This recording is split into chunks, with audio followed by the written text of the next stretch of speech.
كان النادي الافريقي في اطار رابطه الابطال الافريقيه. امامنا الصور النادي الافريقي يقتلع تذكره العبور اذا باش يلعب في الدور القادم ضد بجايه، لكن مباراه للنسيان على المستوى الهجومي بالنسبه للنادي الافريقي. عاطف الدخيلي كان رجل هذه المباراه، كان حاسم، حضور دفاعي ايضا صلب لبلال العيفه وسيف اتقاء. كوليبالي كان متوسط، كره على القائم ذاك المنافس ايستاندا في الشوط الاول. هذا ما يبقى في الاذهان. النادي الافريقي كان براغماتي، كان واقعي خالد حسني، والمهم 0-0 نتيجه نهائيه. المهم هو التاهل هذا كان بفضل الحارس في المباراه الاياب، ولكن لا ننسى مباراه الذهاب اللي نفس الشيء. معناها اذا تاهل الافريقي خاطر ربح في مباراه الذهاب مثل شيء، معناها كان عنصر هام هذا الفوز في النتيجه النهائيه. هل هذا مهم انه النادي الافريقي يلقى الدفاع نتاعو، يلقى الحارس نتاعو وقت اللي فما ضغط كبير عليه، يلعب خارج ميدانه كما قلنا كره على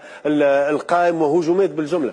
خلينا معناها جروسو موضوع نقولوا ان الافريقي كان في مستوى الحدث، الا وهو التاهل الى الدور الثاني. ونعرفوا احنا اللي الافريقي الاولويه في هذا الموسم اللي خلينا نقولوا خرج من البطوله، الاولويه هو الشامبيونز ليج. توا ماشي معناها في الطريق المرسوم، تاهل الى الدور اللي الجاي اللي باش يلعب معاه بجايه على ما اظن. بجايه بالضبط، بجايه واللي منذ دقائق سمعنا بالضبط المنافس. نحكيو ايضا منافسين تاع الفرق الاخرى من الترجي الرياضي التونسي، ملعب القادسي والنجم الرياضي الساحلي. لكن خلينا نسمعوا ساعه شنو اللي قال محرز بن علي الدخيلي والحدادي بعد المباراه.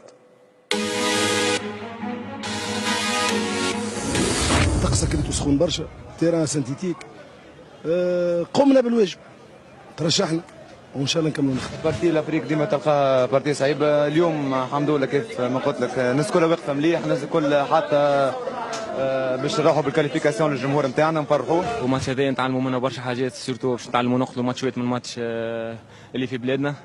الحمد لله الكاليفيكاسيون جات اليوم، ونصور ان شاء الله فرحنا جمهورنا ان شاء الله.